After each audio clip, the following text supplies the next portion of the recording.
Maussan Televisión presenta. Esto es 24/7, un espacio de periodismo de investigación. Aquí presentaremos los temas que son el parteaguas para el futuro de la humanidad. Hoy hablaremos de México y cómo a lo largo de los últimos años se ha convertido, junto a otras naciones del continente, en el basurero de países como los Estados Unidos, recibiendo sus desechos cada año. Además, tocaremos un tema crucial hacia el futuro de la humanidad, y es que existen muchas empresas y países interesados en implementar la minería submarina, aunque esta signifique un daño devastador para las especies marinas. Asimismo, hablaremos de la clonación, una técnica que ya no es solo una ficción, pues se han desarrollado procedimientos que podrían incluso traer a la vida a animales extintos, creando el concepto de la llamada desextinción. Bienvenidos, esto es 24/7.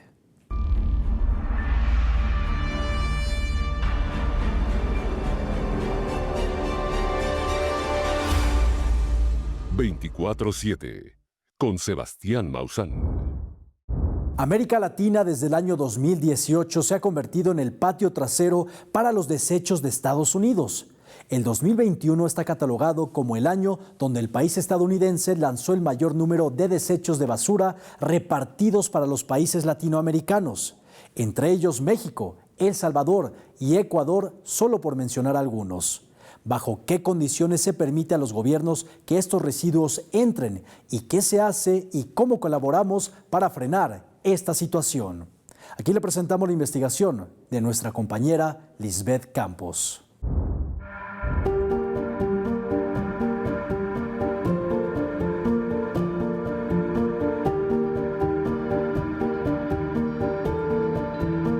El reclamo podría ser que México, como se ha dicho, pues está aceptando, perdón por la palabra, la basura que viene de otro país, no la está manejando, no la está manejando o reciclando de manera adecuada en nuestro país, y eso a la larga está provocando problemas de contaminación en los diferentes medios, en agua, en suelo o en aire. Y, por supuesto, cuando tenemos receptores humanos, pues daños a la salud humana, ¿no? Lo que comenzó como una práctica cuestionable ha escalado hasta convertirse en una amenaza existencial, un problema global, práctica que se ha venido desarrollando en las últimas décadas de los países desarrollados a los más pobres, la exportación de residuos, aprovechándose de la laxitud de las leyes para los países menos desarrollados. En parte, se debe a la falta de regulaciones y controles efectivos en la industria de la gestión de residuos en Estados Unidos, a la búsqueda de soluciones baratas y rápidas para deshacerse de los residuos peligrosos, sin considerar las consecuencias a largo plazo para la salud y el medio ambiente en México. Según una nota del Economista, publicada en mayo del año 2023, México alcanzó un valor récord por importación de plásticos desde Estados Unidos que va más allá de las 21,000 millones de dólares. Ahora, hablando en valores de tonelaje, se estima que México ha importado alrededor de 180,000 toneladas de plástico en 2024, como si las 7 millones de toneladas que ya se generan de plástico en México fueran pocas. Al menos para México, la importación de residuos también está teniendo un impacto significativo en la economía del país. Los costos de la gestión de residuos están aumentando y los recursos están siendo desviados de otras áreas importantes, como la educación y la salud. La economía del país está siendo sobacada por la importación de residuos y el futuro económico de México está en peligro. Según la Ley General para la Prevención y Gestión Integral de los Residuos, se dividen en 3 categorías según sus características: residuos sólidos urbanos, residuos de manejo especial y residuos peligrosos. En cuanto a movimientos transfronterizos de estos residuos denominados peligrosos, es posible su importación a México, solo con autorización otorgada por la Semarnat, en favor del importador interesado. De hecho, esto solo se puede importar con el fin de ser reutilizados o reciclados, y existe la prohibición total para importar compuestos orgánicos persistentes, los famosos COPS por sus siglas. Que son las baterías gastadas de ácido plomo y los polvos de acería de arco eléctrico. En Estados Unidos no están considerados como residuos peligrosos, Liz. En México sí están catalogados como residuos peligrosos con nuestra norma oficial 052, pero en Estados Unidos no están considerados residuos peligrosos estas dos corrientes. Cabe señalar que el importador será el responsable total de los daños que ocasionen al ambiente o la salud por el mal manejo de este tipo de residuos. En cuanto al movimiento transfronterizo de residuos no peligrosos, es posible sí, y solo si se obtiene la autorización en favor del importador, y se limita para ciertos fines como son procesamiento, reciclaje o reutilización. De estos, los residuos no peligrosos más comúnmente importados hacia México son los plásticos, de los cuales no se tiene información oficial reportada por las autoridades ambientales.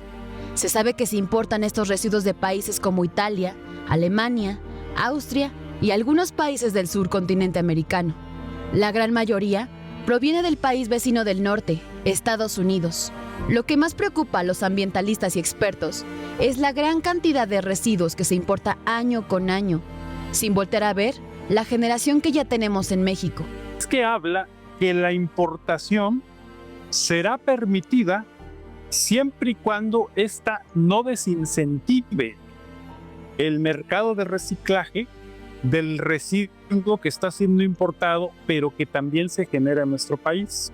En América Latina, desde el año 2018, se ha convertido en el patio trasero para los desechos de Estados Unidos.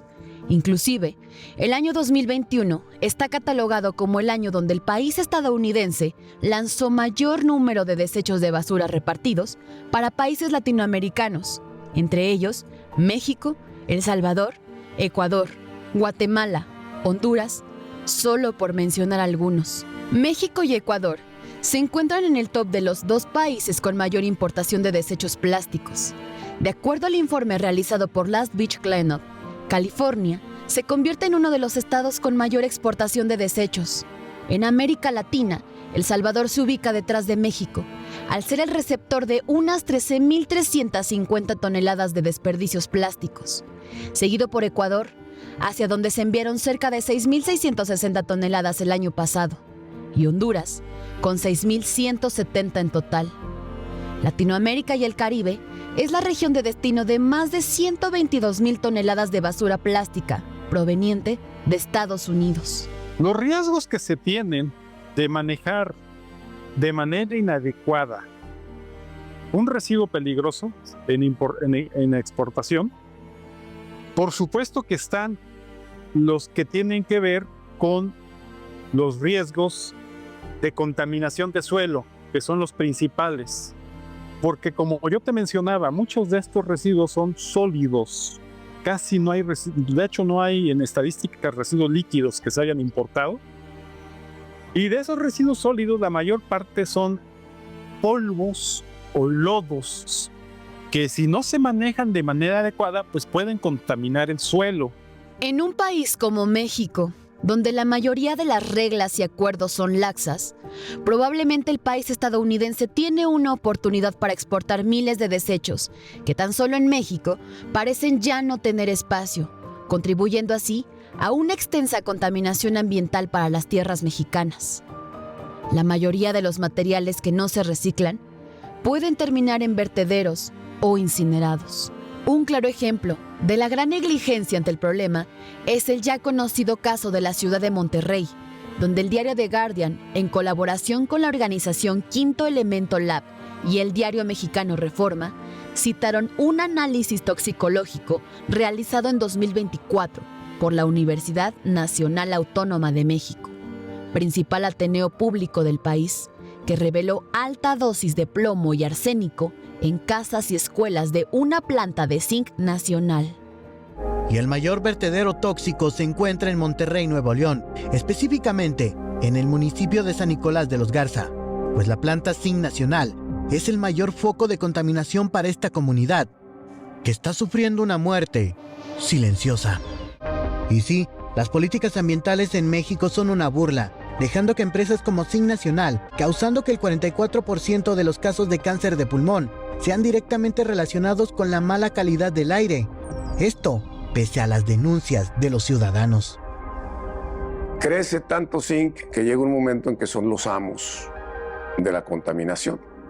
pero muy bien conectados, muy bien dirigidos, y aparentemente pues nunca se les notó que contaminaban, cuando todo el mundo sabíamos que la cantidad que emitían de metales pesados, que son los que te matan, rebasaban todas las normas, pero no creas tú que por 10, 20 veces o 30, por 1000 y pico de veces, 780 veces arriba de la norma. Pasan las denuncias, 37 años estuvimos denunciando a SIG Nacional. Es un aire tóxico, corrosivo, altamente contaminante, pero sobre todo la mayor parte de los metales pesados son cancerígenos. Entonces, pues esto es una cámara de gases. Nosotros hemos bautizado que vivimos en una cámara de gases, pero además nos quieren acostumbrar a vivir, aunque a vivir en esta zona. Parques públicos, fraccionamientos enteros y escuelas son amenazados por la gran contaminación de metales pesados que genera la planta SIG Nacional en San Nicolás de los Garza. La población más vulnerable son los niños. Y es que la escuela primaria Antonio Rodríguez Quirós, ubicada a escasos 200 metros de distancia de la planta, enfrenta esta problemática. Mientras que grandes potencias mundiales se jactan de sus cifras de reciclaje y pregonan sus prácticas como algo que debería imitar en países menos desarrollados, gran parte de ese paraíso sustentable se alimenta gracias al envío a otros países de cientos de contenedores repletos de residuos plásticos que en el mejor de los casos se reciclan, pero que en muchos otros terminan en destinos imposibles de rastrear, incinerados, enterrados o reciclados en condiciones que nunca probarían en los países exportadores. Estas prácticas colonialistas solo son aceptadas porque son impuestas bajo el alero de mercados extranjeros o por quienes no sufren de manera directa las consecuencias. ¿Bajo qué lógica países menos desarrollados y con legislaciones más débiles son un buen destino para los residuos? ¿Y por qué se permite este sinsentido? La gravedad del comercio transfronterizo de residuos no tiene un solo punto de alarma. Por un lado, no estamos hablando del comercio de materias primas o productos que un país produce y otro no, sino que se trata de materiales que en todos los países no existe la infraestructura adecuada para su tratamiento. Y en el caso de la fracción que no se puede reciclar, colapsan los rellenos sanitarios que ya están enfrentando una crisis, o aún peor, pueden conducir a propuestas falsas soluciones como plantas incineradoras, quema en cementeras o propuestas de plástico a combustible. Por otro lado, la falta de información transparente sobre subpartidas y de controles aduaneros podrían ocasionar problemas gravísimos para los ecosistemas locales y las comunidades que habitan los lugares donde llegan los residuos importados, sobre todo cuando estos llegan contaminados y no se pueden reciclar. ¿Cómo es posible que un país como Estados Unidos, que se considera a sí mismo como un líder en la protección del medio ambiente, permite la exportación de residuos peligrosos a un país vecino como México? Empecemos a participar todos mediante soluciones colectivas, a través de la observación de los productos que consumimos, evitando así seguir generando residuos que no se pueden reciclar. Que estas dos corrientes de residuos, que son las baterías gastadas de ácido plomo y los polvos de acería de arco eléctrico, en Estados Unidos no están considerados como residuos peligrosos, Luis. En México sí están catalogados como residuos peligrosos por nuestra norma oficial 052, pero en Estados Unidos no están considerados residuos peligrosos estas dos corrientes.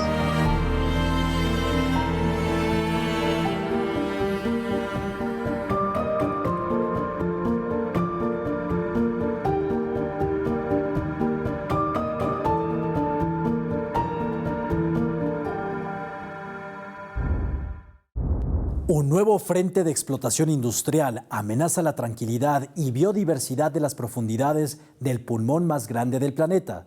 En este caso no se trata de la selva del Amazonas, sino del océano. La minería en aguas profundas pone en peligro un refugio pristino de la tierra. Las máquinas perforadoras amenazan con intoxicar el lecho marino, sofocando la vida de miles de especies sin medir las consecuencias a largo plazo que esto podría provocar. La llegada de la minería en aguas profundas amenaza con explotar ecosistemas frágiles que tardaron millones de años en formarse y que como humanidad estamos planeando profanar. una supuesta solución a la escasez de recursos terrestres que nosotros mismos agotamos, disfrazando el objetivo de estos proyectos como una transición limpia a un planeta más verde. Pero ¿qué planeta nos va a quedar para habitar si seguimos destruyendo cada parte de él? Esta es una investigación de nuestra compañera Jennifer Martínez.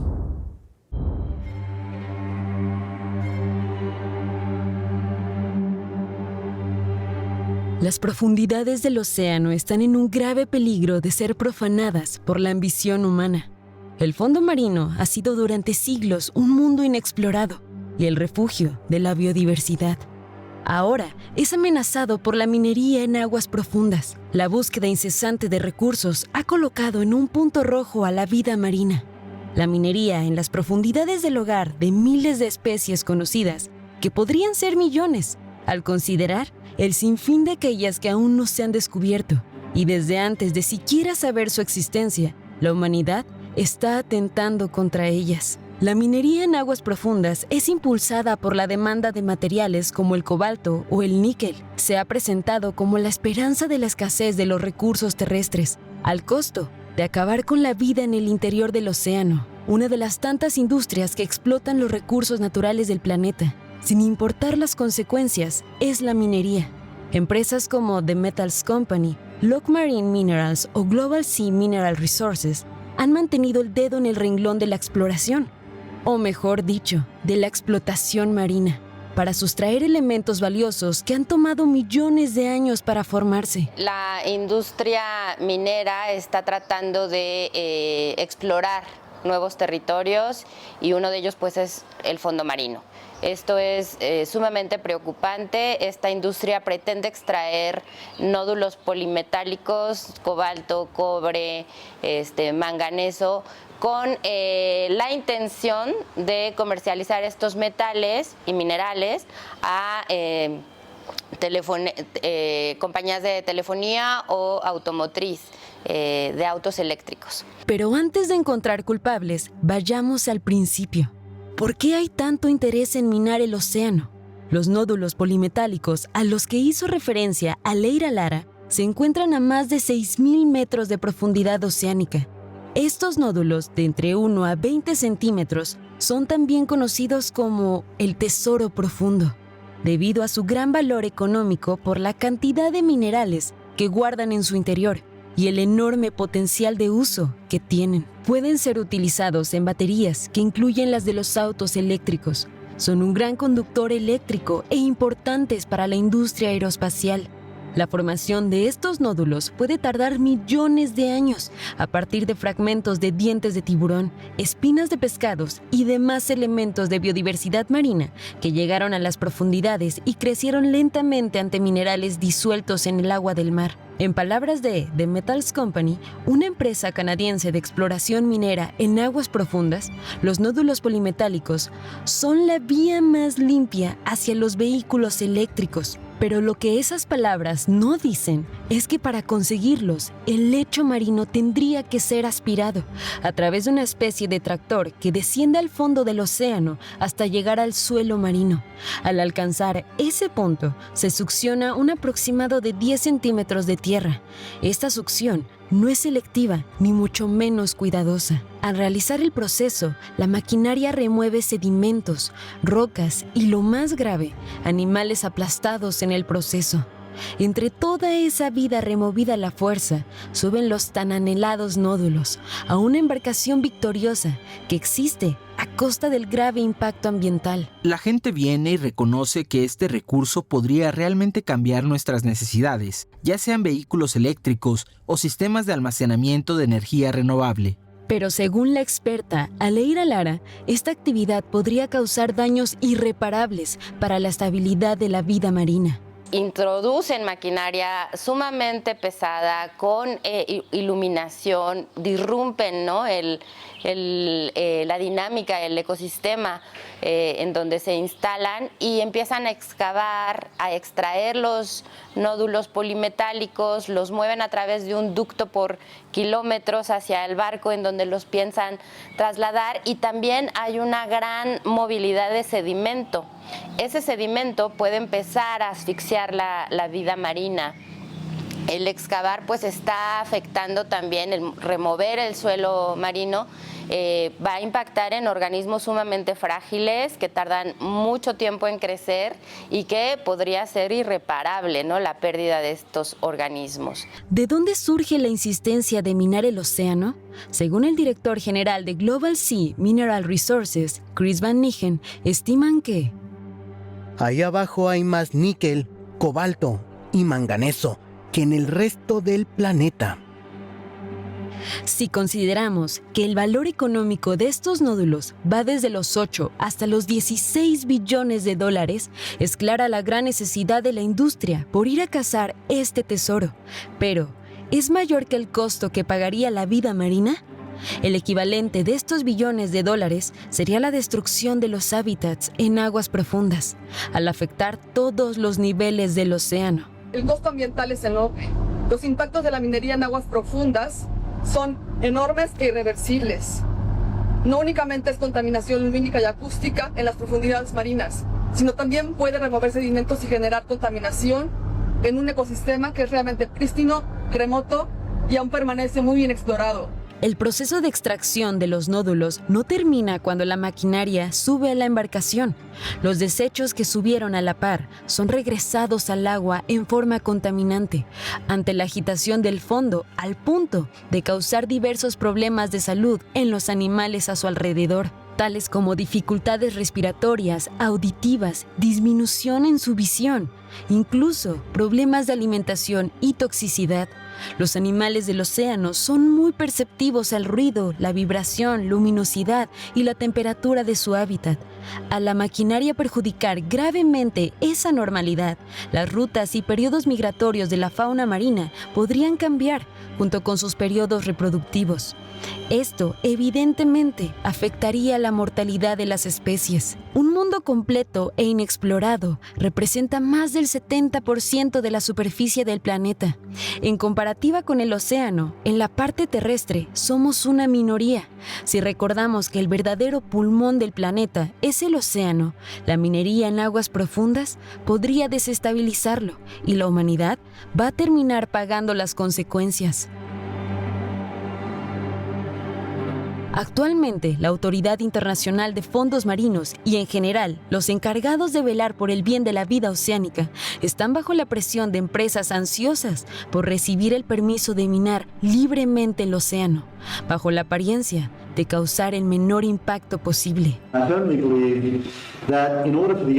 Creo firmemente que, para que Estados Unidos supere a China en el sector de minerales críticos, debemos invertir en capacidades nacionales para extraer y refinar minerales del fondo marino. Así, en julio, testigos civiles declararon ante este grupo de trabajo que China ya había ganado, que China lleva 20 años de ventaja en el sector de minerales críticos. Sin embargo, yo tengo una historia diferente que compartir sobre el mayor recurso sin explotar de metales para baterías del mundo, en la que una empresa occidental, nosotros, no China, lleva una ventaja de unos 5 años.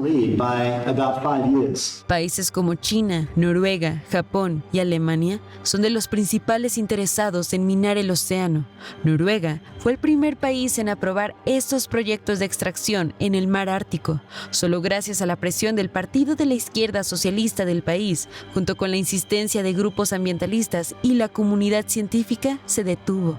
Pero el tiempo comienza a correr, porque solo lograron detener la primera ronda de licencias hasta abril de 2025, tiempo en el que ya nos encontramos. Las zonas de mayor interés para realizar dicha explotación se encuentran en el Atlántico Sur, Mesoatlántica, el Pacífico, Océano Índico y la más importante, que está bajo el acecho de todos, la zona Clarion-Clipperton, un lugar que se extiende entre las islas de Hawái y la costa oeste de México. The Metals Company no deja de posar la vista en Clarion-Clipperton y ha buscado 1000 maneras de probar que su tecnología ha reducido al mínimo el impacto ambiental.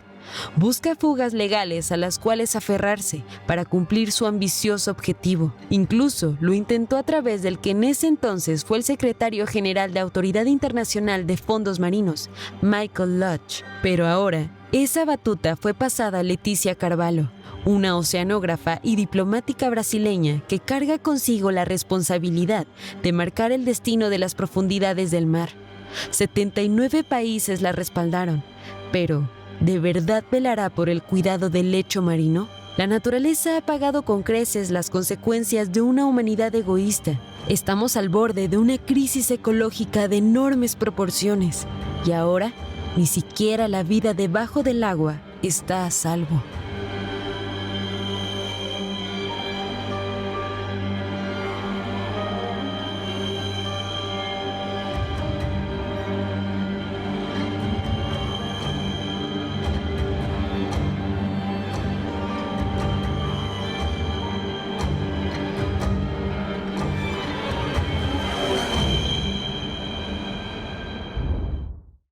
Una empresa de Estados Unidos llamada Colossal Bioscience está desarrollando varios proyectos que parecen sacados de la ciencia ficción para convertirlos en una realidad. Esta empresa, denominada como la primera de desextinción, planea traer al mamut, al dodo y al tigre de Tasmania de vuelta a la vida, a pesar de que la última vez que se vio a alguno de estos animales fue hace cientos o miles de años. Además, se está desarrollando un proyecto para salvar al rinoceronte blanco del norte, una especie que aún no ha desaparecido en su totalidad, pero que ya se creía perdida, debido a que en todo el mundo tan solo queda una madre y su hija. Acompáñenos a conocer estos increíbles avances tecnológicos. Una investigación de Montserrat Maussan.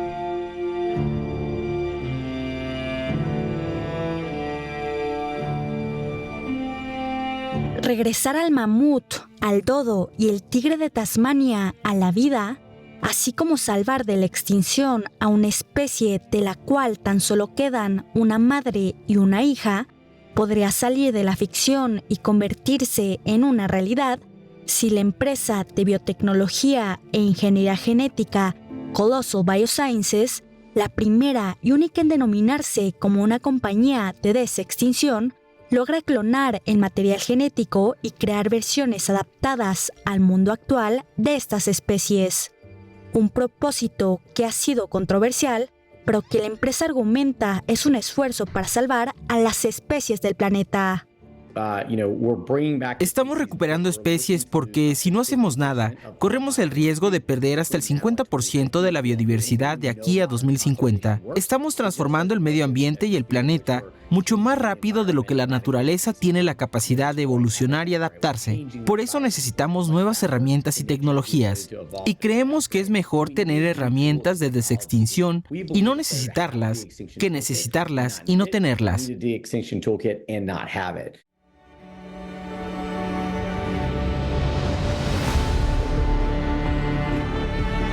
El mamut lanudo fue un mamífero 98% genéticamente igual a los elefantes asiáticos que conocemos el día de hoy, el cual se estima que podía medir hasta 4 metros de altura y pesar hasta 10 toneladas.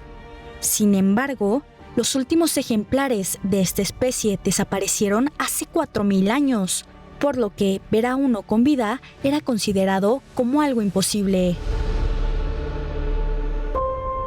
No fue hasta el año 2021 cuando esta empresa de desextinción anunció que pondría en marcha un proyecto para clonar y revivir a los mamutlanudos, anunciando que posiblemente se podría lograr la primera cría para el año 2028.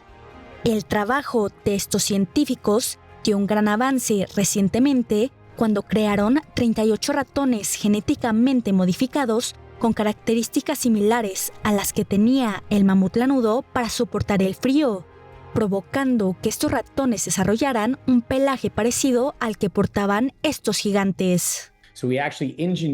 Diseñamos un ratón equivalente de los genes de mamut que hemos identificado en nuestra búsqueda y producimos lo que creemos que son ratones tolerantes al frío, lanudos y con fenotipo impulsado. Para lograr esto, los expertos modificaron a óvulos fertilizados y células madres de ratón con ayuda de 9 genes asociados con el color, la textura y el largo del pelaje. además que metabolizan la grasa y que ayudan a la adaptación en los climas fríos. De acuerdo a los científicos, aunque tomó varios intentos poder producir a estos 38 ratones, debido a que muchas de las pruebas no resultaron en crías, los que nacieron contaban con buena salud y durante los próximos meses se les realizarán pruebas de comportamiento para la resistencia al frío.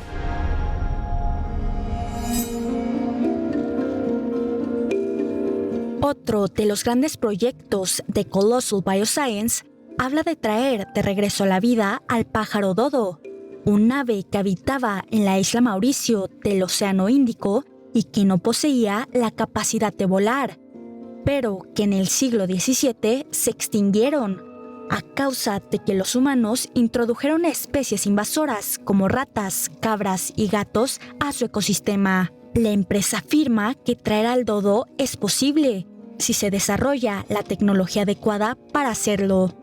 Por lo tanto, un grupo de científicos está trabajando en un ambicioso proyecto: crear palomas que estén genéticamente modificadas para que sus polluelos sean dodos. Los expertos comenzaron reuniendo el ADN de ejemplares de dodo sin vida, que aún permanecen en buen estado, como un hueso de la pata del famoso dodo del Museo de Oxford, el cual es el único en el mundo que contiene restos de tejido blando de esta especie, llevándolos a concluir que se podrían crear dodos al modificar las células que se convierten en óvulos y espermatozoides en un embrión en desarrollo dentro del huevo de una paloma. Lo que buscan es utilizar el ADN de las palomas como base y añadir los genes del dodo en estas células, lo que significa que aunque este polluelo seguirá siendo una paloma y no un dodo, muy probablemente su descendencia sí lo sea.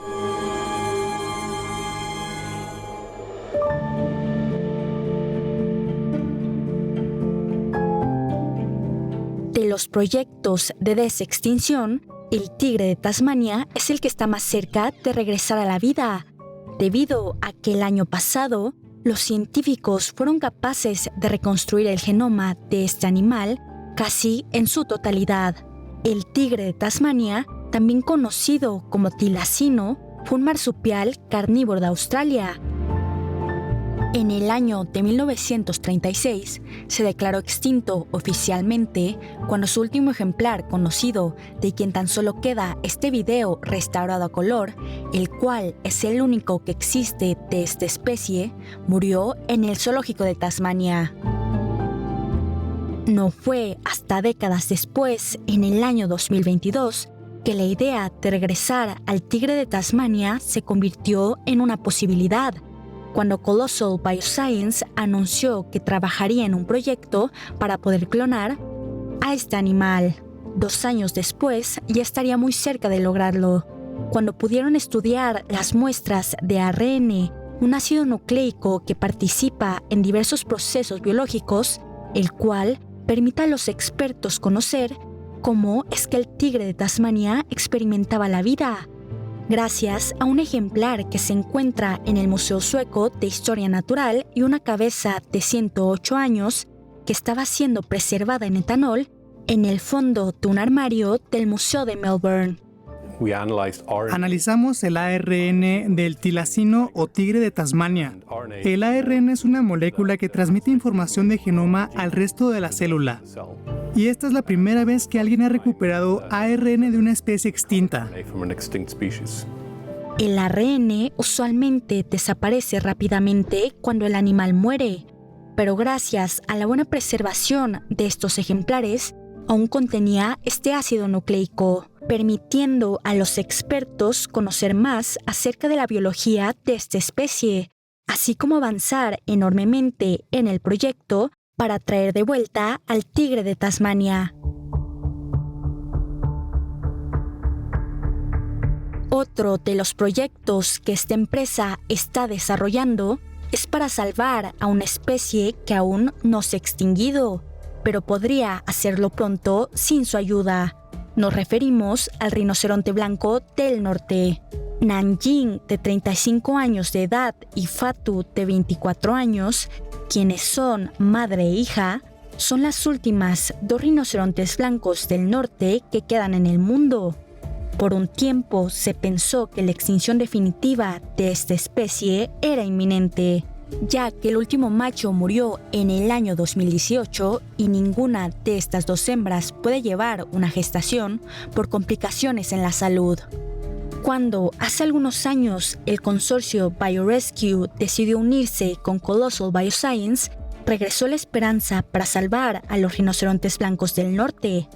A través de la primera fertilización in vitro que se ha realizado en un rinoceronte, con embriones genéticamente modificados. Los científicos están utilizando el esperma guardado que se tenía de ejemplares machos que ya murieron y óvulos recolectados de Fatu para crear los embriones, los cuales serán transferidos a una madre sustituta de su subespecie prima, de rinoceronte blanco del sur, que llevará la gestación.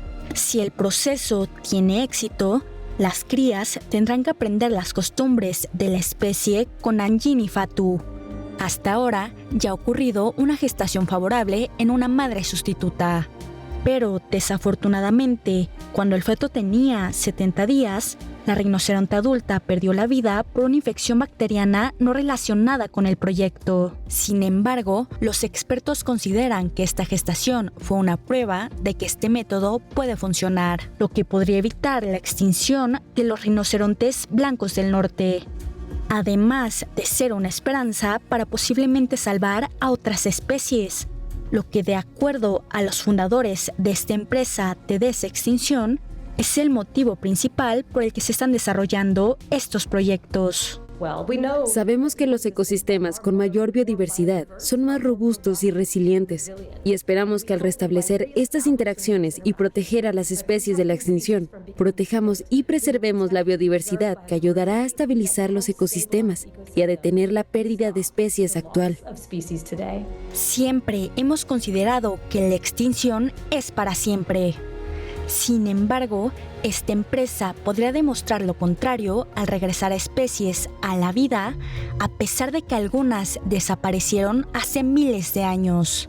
Actualmente estamos viviendo la 6ª extinción masiva en la historia del planeta, como consecuencia del gran desarrollo humano. A pesar de que proyectos como los de esta empresa de desextinción podrían ser la clave para salvar a unas cuantas especies, sin duda, la solución no tiene que depender de los avances tecnológicos, sino en el trabajo en conjunto de los humanos para arreglar el daño que le hemos causado y devolverle a las especies de la naturaleza su espacio en el planeta.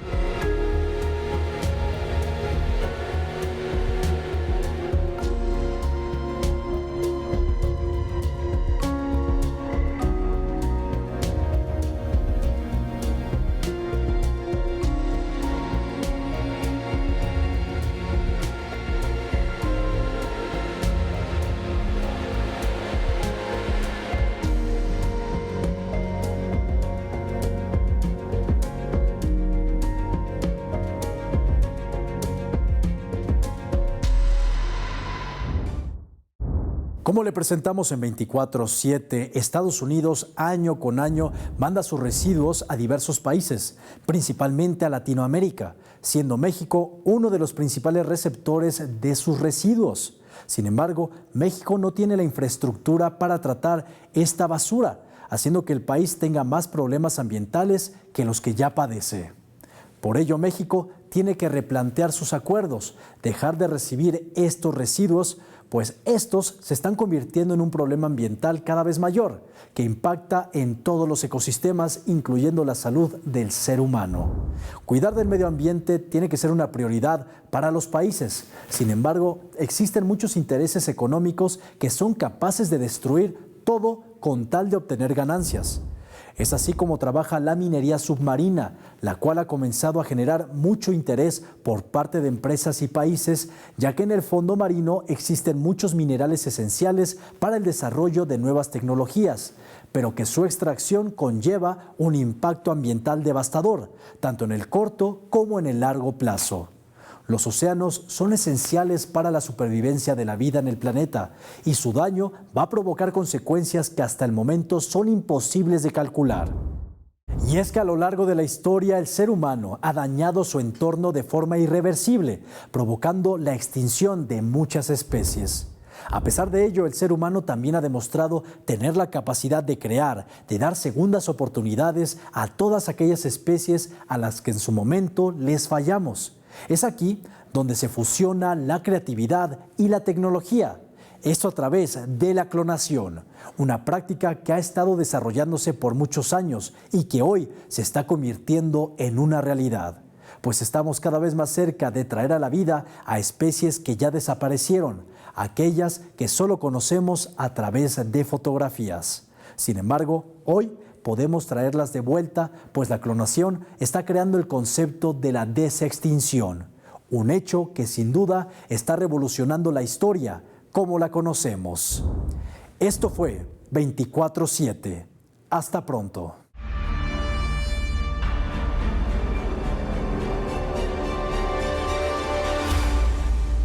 «24/7» con Sebastián Maussan. Visita mausantelevisión.com y síguenos en todas nuestras redes sociales. Maussan Televisión, buena televisión.